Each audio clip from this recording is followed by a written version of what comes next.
Then we're going to start with some simple effects and kind of work our way up slowly today. First thing I want to show you is I talked about this box. It kind of represents our lives.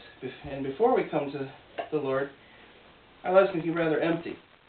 You know, there's space for things, but there's nothing really there. A lot of people will talk about that when they come to know the Lord, that before their lives were empty or they seemed meaningless or something like that. But then as we turn our lives over to God, I kind of think of that eye in there as kind of God's all-seeing eye. And as we give our lives to Him, and then when we open those back up, they're filled with all kinds of...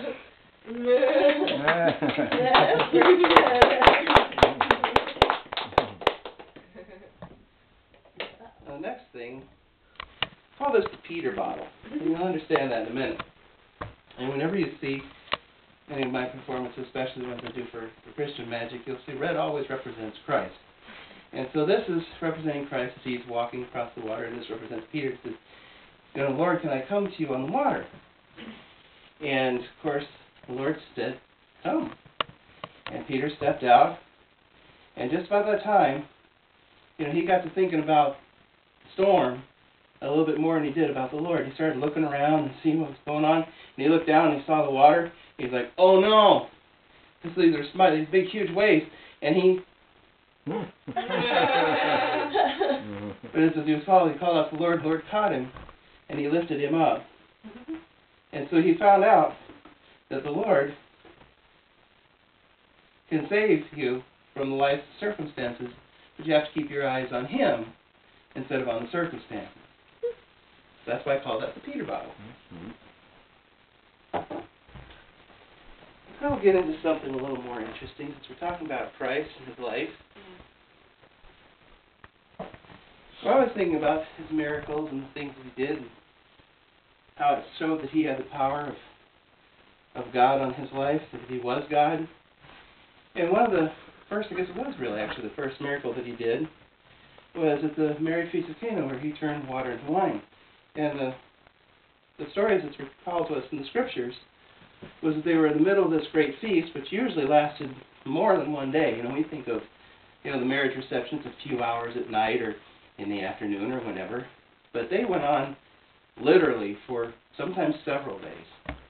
And so when they started out early in the process, woo! And the wine lasted for a few days and did just fine.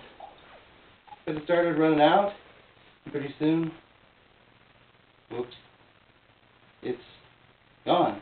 Problem with that was, though, that the feast wasn't over. And so, obviously, the host of the feast was about to be very embarrassed in front of all these people. He'd run out of wine, and there was still time left, and it was his responsibility to see to it that everybody was provided for. And it wasn't just the food and wine. They had to find shelter. He had to find... These people, when you invited them to a wedding, you were responsible for them from the time they arrived to the time they left. And he was about to be shown that he didn't take care of his people. Well, Jesus' mother got a hold of that. And she went to Jesus and said, can't you help them? And he says, it's not yet my time. And she asked him again.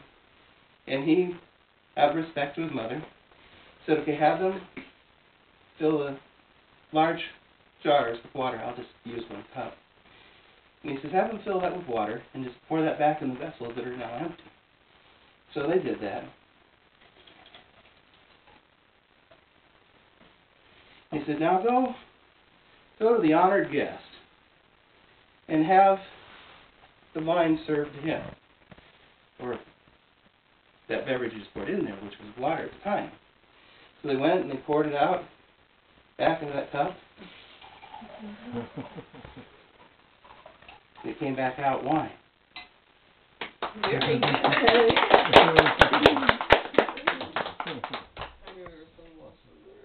No, we poured it all out. But how did the water turn into wine, huh? Okay, let's see. Should we put the dollar in danger yet? Yeah, let's put the dollar in danger. Do we have time? Yeah. I have a dollar that was just offered to me. Everyone sits in the audience. And I have my little suitcase. Now, inside the suitcase, I have 3 fake dollar bills. 1, 2, 3. And 4 envelopes. 1, 2, 3, 4.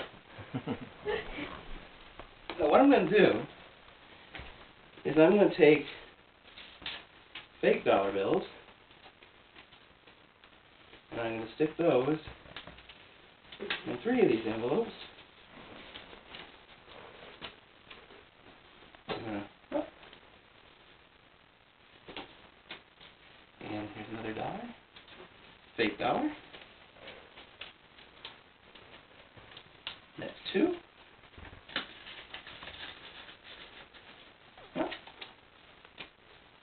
Then I'm going to take another fake dollar. That's 3. And now, last but not least, I'll take the last envelope and I'll put the real dollar in there. Now, whose dollar was this? Is it your dollar? No. Foster's dollar. All right. I'm going to close this up. Oh, before I do that, flip those over and see if there's any kind of marks or anything on there that would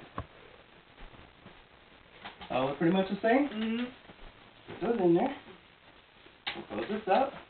And you give that a really good shake for me. Shake it up.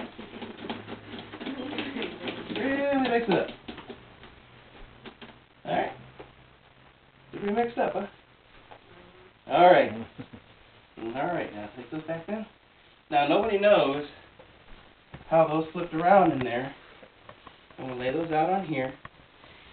I'm going to make this interesting, especially for Foster. We talked a little bit the last time in part 1 about choices. And you know, this is the same thing. We have 3 imposters and 1 that's the real thing. And Satan is always out to destroy us. And our goal is to defeat or destroy him. And the key is to recognize the real thing from the counterfeit. And Satan does his best to try and make them all look the same as we thought. So I'm going to choose and say, I'm going to destroy Satan. I'm going to destroy this one. I'm going to destroy that one. You feeling good, Foster? I'm going to destroy this one. How you feeling, Foster? What concern? Would you check this out for your brother and see if he's okay? Just go ahead and rip it open. There you go. Yeah, look. Real dollar.